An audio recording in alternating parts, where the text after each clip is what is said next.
¿Hace cuánto no hacía esto? Una vez más, en este canal, toca hablar de una anécdota del foro 4chan, más específicamente del tablón X, donde todo lo que es paranormal, y no tan paranormal, termina sucediéndose. Esta vez toca hablar de una historia que, aunque no tan conocida, también tuvo su cierto grado de popularidad en aquel tiempo que se publicó. Ahora, sin más, lo dejo con la historia la cual su autor afirma y recontrafirma que es 100% real. Aquí, el relato. Esta historia toma lugar en el año 2007 y es, y ha sido siempre, la única experiencia paranormal que he tenido. Me encontraba trabajando en una estación de televisión en un pequeño pueblo, el cual, aunque no les dé su nombre, es posible que se den cuenta de cuál es a partir de los detalles que les iré dando. Por aquel entonces, me encontraba trabajando como operador de control maestro en el turno noche, y la estación en la que trabajaba era atemorizante por un par de razones. Primero, porque el edificio era tan viejo como el mismo infierno, ya que el edificio era utilizado para el almacenamiento de distintas cosas semi-inútiles. El área donde se encontraba el transmisor era justo allí, en las peores condiciones, con grietas en las paredes, luces rotas, cableado expuesto, cosas que en retrospectiva probablemente lo hacían un lugar bastante peligroso.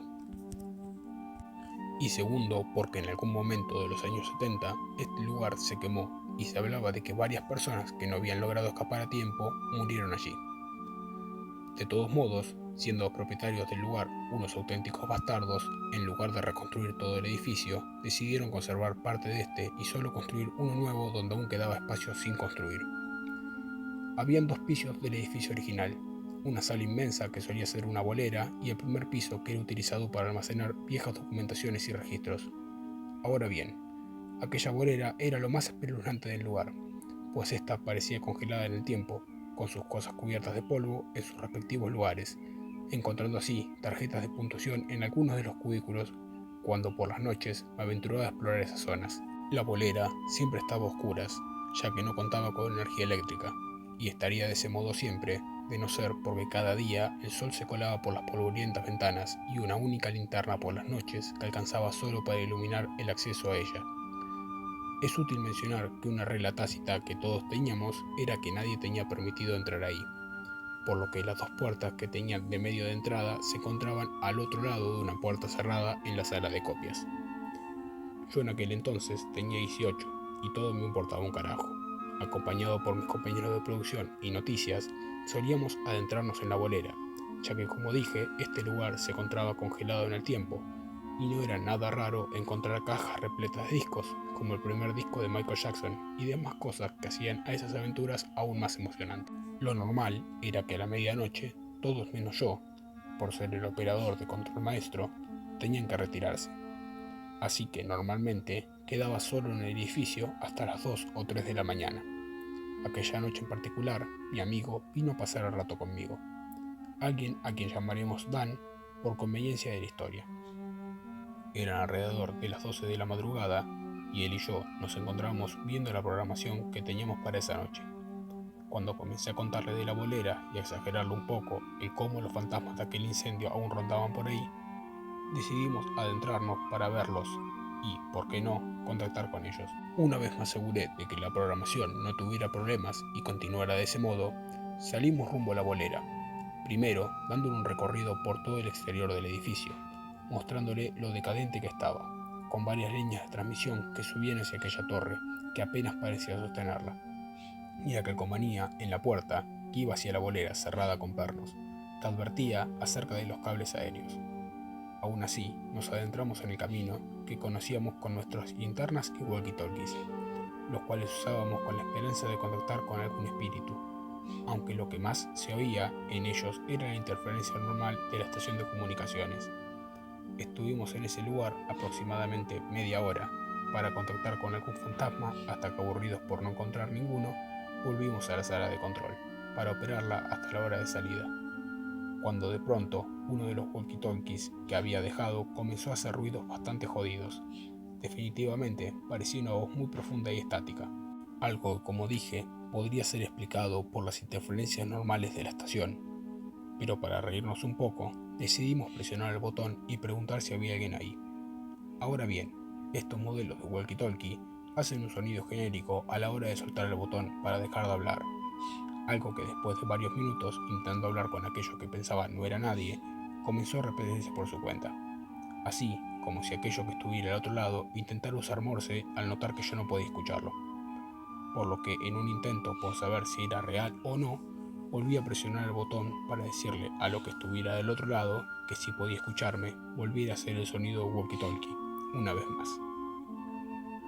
Cuando tomé el segundo aparato, noté que no podía sintonizar el canal en el que se encontraba el mío. No solo nos dimos cuenta de que esto no solo estaba ocurriendo en uno de ellos, sino que por más que intentábamos emular el sonido con el otro, no se podía, ya que la única manera de lograrlo era presionar el botón para contestar. Al principio pensaba que era solo una broma de Dan, pero ya que él estaba conmigo y a la vista, y ya habíamos apagado su walkie-talkie, no tardé mucho en entrar en modo ok, creo que algo está sucediendo aquí. Y colocando mi walkie-talkie en la mesa sin que nadie pudiera tocarlo, volví a hacer la misma pregunta de antes. Salimos disparados de la habitación en busca del bromista dentro de todo el edificio y el terreno circundante, pero no encontramos absolutamente nada, aunque sí encontramos que la puerta de la bolera estaba abierta de par en par, a pesar de que recordaba haberla cerrado una vez que volvimos a la sala de control. Dan y yo volvimos a la sala de control cerrando todas las puertas para que si había alguien no pudiera escucharnos, mientras el walkie-talkie estaba sobre la mesa en silencio a la espera de otra pregunta. Le pregunté si estaba ahí y si podía escucharme. Decidí ponerlo a prueba una vez más, poniéndome de frente a la pared del monitor. Le pedí que hiciera el sonido 2 veces si me encontraba mirando a la pared. Esta era la primera vez que sonaba 2 veces y se repetía cada vez que se lo volvía a pedir, y a pesar de que quise engañarlo un par de veces, siempre atinaba mi posición, ya sea sonando 1 o 2 veces. Ya sin darnos cuenta, se habían hecho las 2:20 de la mañana, no había registrado tiempo de descanso en más de 1 hora, y ya por la situación no podría volver a trabajar. En algún momento aceptamos que nos encontrábamos con algo sobrenatural, por lo que comenzamos a preguntarles cosas como: ¿saliste de la bolera? ¿Moriste en el incendio? ¿Existe un Dios? Bien, la última vez que compartí esta historia en internet, me dijeron que estuvo buena hasta que llegué a esta parte. Pero a mí me importa un carajo lo que piensen ustedes, ya que no pienso omitir esto, porque en verdad pasó. A medida que avanzaba en esta nueva y aterradora visión del mundo, comencé a hacer preguntas como: ¿existe el infierno?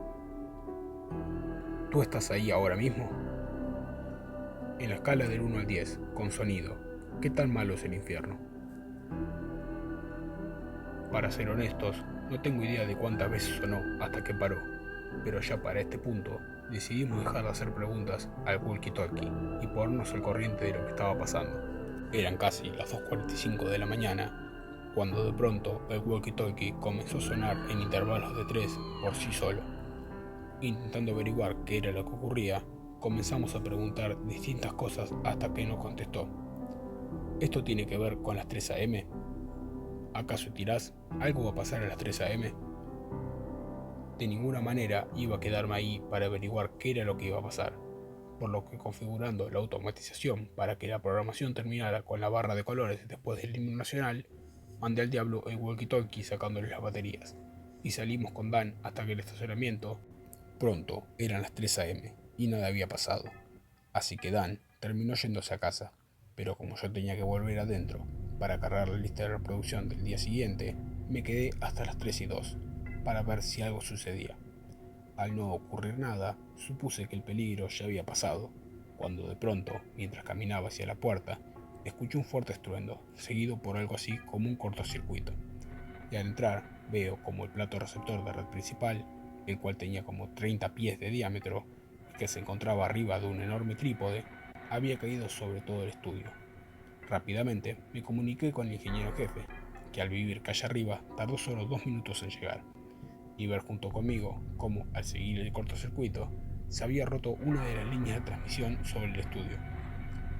Esta historia termina conmigo en mi camioneta, conduciendo a mi casa y hablando por teléfono con mi amigo William, quien solía estar despierto, como yo, a esas horas por trabajo.